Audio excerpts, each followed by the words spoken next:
Olá pessoas, tudo bem com vocês? Eu sou o Diogo Salviano, psicólogo clínico, e hoje estou aqui com mais um vídeo para falar um pouquinho com vocês sobre uma das máximas da clínica, que inclui a seguinte pergunta: qual a minha responsabilidade na dor ou no sofrimento ao qual eu estou submetido? Para falar um pouquinho sobre isso com vocês hoje, eu vou recapitular algumas das informações que eu já tinha compartilhado com vocês em outros vídeos. Conforme eu for falando desses outros vídeos, eu vou linkando eles aqui para vocês, caso vocês tenham curiosidade. Em um dos meus vídeos eu falei com vocês sobre a questão da identidade. E nesse vídeo especificamente, eu contei para vocês como se constitui a nossa identidade, como ela vai mudando ao longo da nossa vida e como a gente às vezes se pauta em determinados aspectos para se apresentar e para se definir para o outro, ao qual a gente vai se apresentar, ao qual a gente se apresenta em determinadas situações. Mas uma das coisas muito importantes que eu acabei não comentando naquele vídeo com vocês,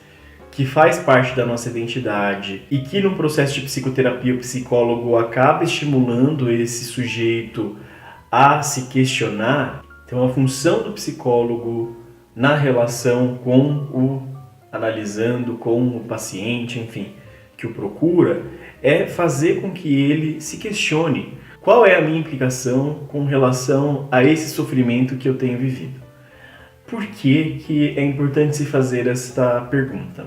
Essa pergunta tem relação com aquilo que a gente deseja, aquilo que nos traz gozo, com a maneira como a gente obtém prazer, com a maneira como a gente se realiza. Para fazer um polo, de comparação, eu vou colocar duas extremidades e que vão parecer um pouco exageradas, vão parecer comparações nada reais, mas que vão fazer muito sentido no final, tá bom?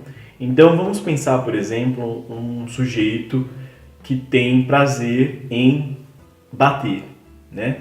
Esse sujeito que tem prazer em bater, em causar dor em alguém, né?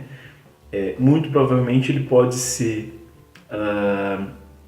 definido ou percebido pela sociedade como uma pessoa perversa, talvez.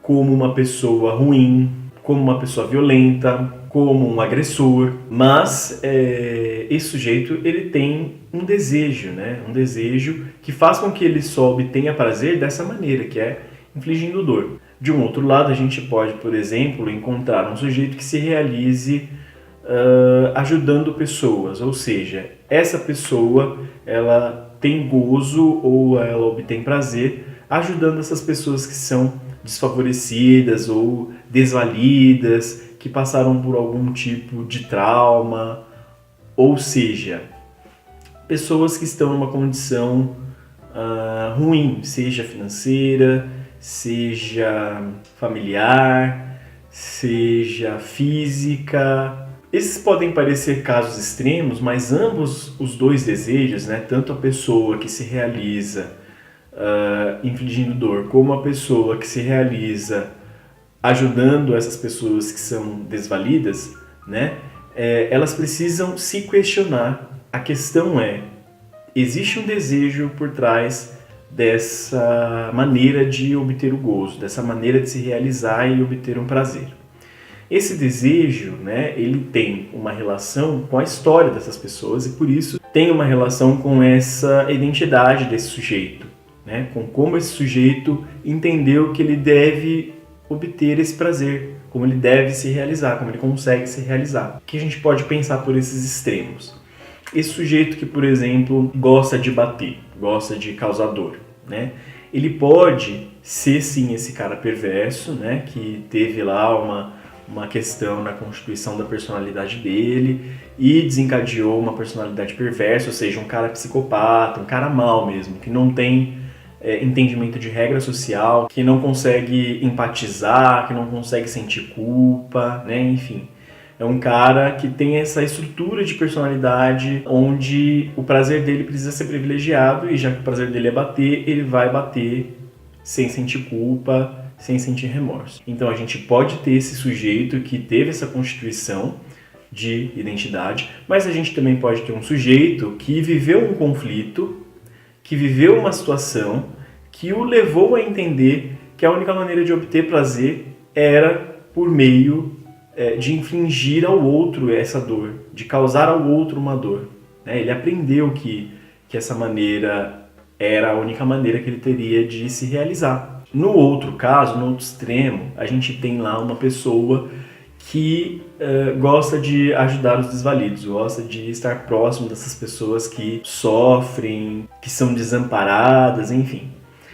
Esse sujeito que está perto dessas pessoas, que gosta de ficar perto dessas pessoas desamparadas, né, e que quer dar amparo para essas pessoas, embora pareça muito benevolente, embora pareça que ele tem uma atitude muito benevolente, por trás dessa atitude benevolente podem estar ocultas algumas questões. Que questões são essas? Esse sujeito pode não entrar em contato com as suas próprias questões, com relação ao desamparo dele, né? Ou seja, ele também é uma pessoa desamparada, mas o desamparo do outro é mais fácil de lidar. Então, por meio do desamparo do outro, eu tento esquecer o meu desamparo, eu não preciso lidar com o meu desamparo. E aí, eu acabo resolvendo a questão do outro e deixo a minha questão negligenciada, deixo as minhas questões para segundo plano. Tento resolver as minhas questões por meio das questões do outro, mas a minha questão, o meu desamparo, ele fica em segundo plano. Então eu resolvo do outro, mas não resolvo o que é meu. Ele pode também ter vivido um conflito e não ter resolvido esse conflito do qual ele vivenciou, e agora ele tenta, por meio do desamparo do outro, resolver o próprio desamparo, ou então o desamparo dele é algo tão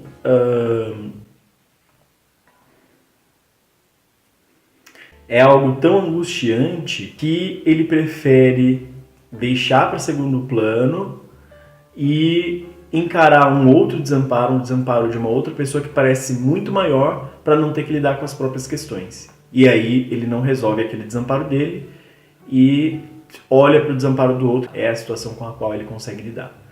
Então ambas as situações, elas trazem vivências, histórias, e trazem também esses desejos que esses sujeitos possuem e que por meio do qual esses sujeitos tentam obter prazer ou tentam se realizar. A questão é que na nossa vida a gente tem muitos desejos e muitas vezes a gente não se questiona desses desejos.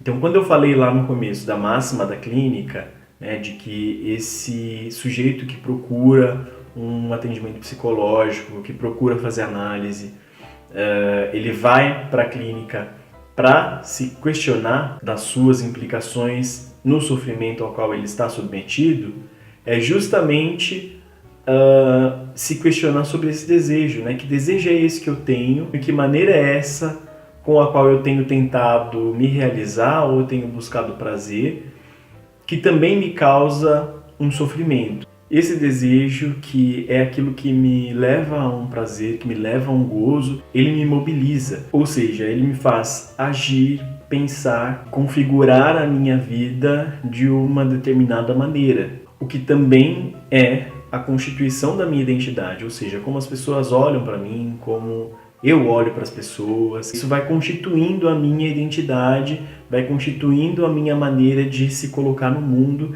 e de se colocar nas relações com as pessoas. Como também faz com que as pessoas me olhem ou me percebam de uma maneira específica. Veja como é importante essa pergunta que a clínica propõe a quem a procura. Se questionar sobre como eu tenho uma influência no meu sofrimento é se questionar sobre como eu tenho buscado esse prazer, né?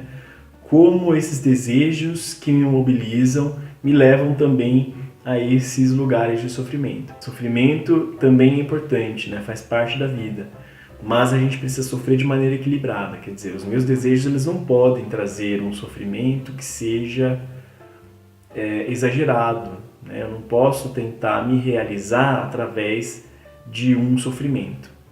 Ok? Bom, era isso que eu queria falar com vocês, explicar um pouquinho sobre essa máxima, sobre como a clínica propõe fazer o sujeito que a procura, questionar os seus próprios desejos. Espero que você tenha gostado desse vídeo, espero que tenha ficado claro. Se você gostou, dê um like nesse vídeo, compartilha, comenta, se inscreve no canal. Não se esqueça de ativar o sininho aí para você receber as notificações de quando eu publicar um vídeo novo. E é isso, eu espero vocês no próximo vídeo. Até mais!